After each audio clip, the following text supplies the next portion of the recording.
안녕하세요, 경자입니다. 오늘은 에브리봇에 대해 워밍업으로 알아보겠습니다. 코넥스에서 코스닥 시장으로 이전 상장하는 종목인데요. 하나씩 살펴보겠습니다. 에브리봇은 7월 19일 월요일과 20일 화요일에 청약을 합니다. 환불일은 7월 22일 목요일이고요. 상장하는 시장은 코스닥입니다. 그리고 희망상당 공모가로 36,700원을 책정하였습니다. 참고로 7월 4주차에 청약하는 종목이 현재 6종목인데요.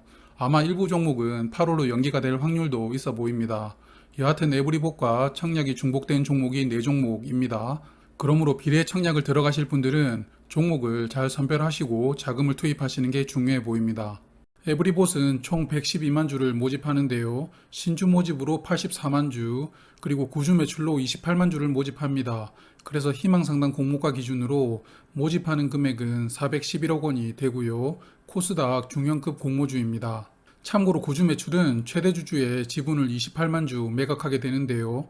매각 후 지분율은 약 35%가 됩니다. 지분율이 높지 않은데 구주 매출을 선택하게 된 배경이 궁금합니다. 112만 주 중 일반 투자자에게는 28만 주를 배정하고요. 우리 사주 조합에게도 약 5% 비중으로 5만 4천 주를 배정하였습니다. 에브리봇의 주관사는 NH투자증권 단독입니다. 일반 투자자 청약 한도는 11,200주이고요. 11,200주를 풀로 청약하시려면 약 2억 500만 원의 증거금이 필요합니다. NH투자증권은 청약 수수료는 없고요. 그리고 청약을 위해서는 청약 전일까지 계좌를 개설하셔야 됩니다. 에브리봇의 상장일 유통 물량은 약 211만 주인데요. 비중으로는 34.7%입니다. 보통 수준이라고 생각되고요. 유통 가능한 기존 주주 주식 수는 105만 주에 비중으로는 17.2%입니다. 유통 물량의 약 절반이 기존 주주 물량인데요. 그래서 이 부분도 보통 수준이라고 생각됩니다. 그리고 주주 구성을 보다 보니 흥미로운 회사와 이름을 발견했는데요. 먼저 GS 홈쇼핑이 눈에 띕니다. 지분 약 3.8%를 보유하고 있는데요. GS 홈쇼핑은 에브리봇의 홈쇼핑 주력 판매 업체입니다. 그래서 아마도 사업적 관계로 인해 지분 투자를 한 것으로 보이고요. 그리고 스마트앤그로스와 형인우라는 이름도 눈에 들어옵니다. 이 형인우 씨는 바로 카카오 김범수 의장의 처남입니다. 현재 투자 전문 회사인 스마트앤그로스 대표를 맡고 있는데요. 형인우 대표도 올해 기준으로 국내 주식 부호 32위에 오를 만큼 돈이 많은 사람입니다. 이분이 본인과 회사 지분을 합쳐서 에브리봇에 14%나 투자를 했다는 부분이 좀 놀라웠는데요. 에브리봇의 2대 주주가 되는 셈인데요. 그만큼 에브리봇의 가능성을 믿고 투자를 했다고 생각이 됩니다. 그럼 에브리봇 주요 사업 알아볼까요? 에브리봇은 로봇 청소기를 만드는 기업입니다.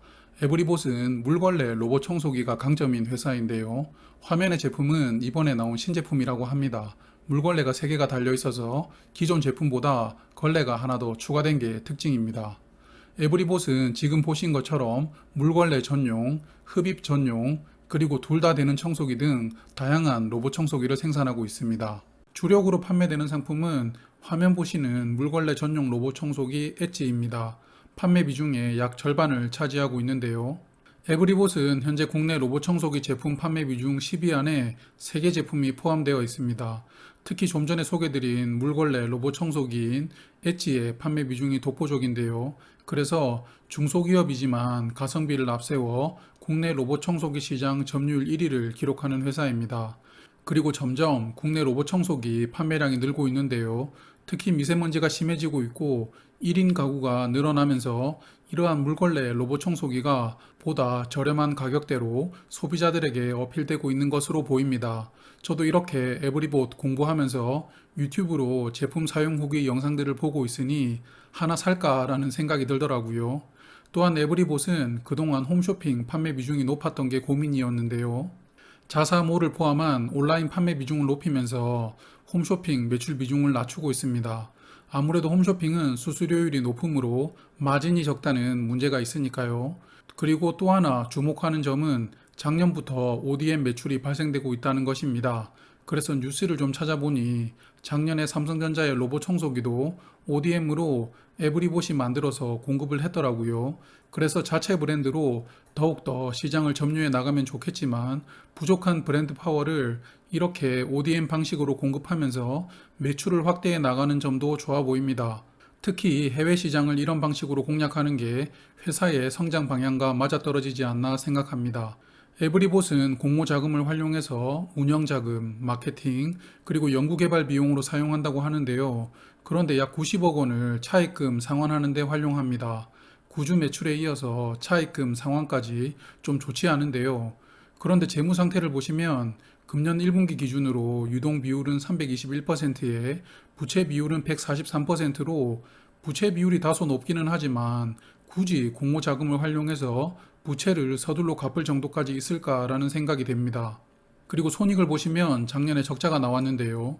이 부분은 전환상환 우선주가 작년에 보통주로 전환되게 되면서 회계상으로만 평가 손실이 반영되었습니다. 하지만 올해는 이제 그런 부분들이 없으므로 정상적으로 다시 회사는 흑자를 기록하리라고 생각합니다. 그럼 에브리봇의 공모가 알아볼까요? 에브리봇은 총 7개 회사를 비교했는데요. 국내 5개사와 해외 2개사였습니다. 7개 기업의 평균 PER은 22.1이었는데요. 그런데 가만히 보시면 맨 마지막에 베이징 로보락 테크놀로지라는 회사의 PER이 57인 것을 보실 수 있을 겁니다. 그래서 아마도 평균 PER을 높이기 위해서 저 회사를 하나 끼워 넣은 것으로 생각이 되고요. 그리고 공모가 산정에 20년 2쿼터부터 21년 1쿼터까지 직전 4분기 순이익을 적용했습니다. 그런데 적용된 순이익이 132억 원이라니 좀 이상하시죠? 좀 전에 말씀을 드린 것처럼 전환상환 우선주 평가 손실분을 제외하였는데요. 그래서 이렇게 회계상으로만 잡힌 일시적인 손실을 제외하는 부분은 저는 합리적이라고 생각합니다. 그래서 주당 평가가액 47,466원에 22.7% 할인율을 적용하여 희망상단 공모가로 36,700원을 확정하였는데요. 에브리봇은 코넥스 시장에서 거래되고 있습니다. 7월 2일 기준 주가는 41,550원인데요. 희망상단 공모가보다 약 5,000원이 높게 거래되고 있습니다. 그리고 공모가 상단 금액보다 최근 몇 달간은 높은 금액에서 거래가 되었다는 것을 알 수 있습니다. 이 부분도 최근에 상장한 코넥스에서 코스닥으로 이전한 라운테크와 비슷합니다. 그런데 우려되는 부분이 하나 있습니다. 에브리봇은 올해 초에 300%를 무상증자했는데요. 주가를 한 주 가지고 있으면 세 주를 추가로 부여한 것입니다. 그래서 이러한 무상증자를 발표하고 적은 거래량으로 주가를 굉장히 부양시켰다는 것을 알 수 있습니다. 아무래도 올해 상장을 준비하면서 작업을 좀 한 것이 아닐까라는 생각이 듭니다. 그러므로 에브리봇을 파악해보면 장점과 단점이 공존하는 종목이라고 생각이 들었습니다. 마지막으로 에브리봇은 환매 청구권은 부여되지 않은 종목입니다. 그럼 요약을 해볼까요? 에브리봇은 7월 19일 월요일과 20일 화요일에 청약을 합니다. NH투자증권 단독 주관하고요. 국내 점유율 1위를 기록하고 있는 로봇 청소기 전문 업체입니다. 특히 물걸레 전용 로봇 청소기에서 강점을 보여주고 있고요. 상장일 유통 물량 수준도 보통 수준이라고 생각합니다. 그리고 유사 기업과 비교했던 PER이 22로서 다소 높지만 그래도 합리적으로 공모가를 산정했다고 생각은 되었습니다. 다만 최대주주 지분율이 높지는 않은데 구주 매출로 매각하는 점, 그리고 부채 비율이 그렇게까지 부담스럽지 않은데 공모 자금으로 채무를 변제하는 이 부분은 다소 이해하기는 어려웠습니다. 그리고 또 하나 금년 초에 300% 무상증자를 하면서 상장을 위해 주가를 인위적으로 부양시켰다는 의심도 드는 종목입니다. 그래서 저는 현 시점에서는 에브리봇에 대한 판단을 보류하도록 하겠습니다.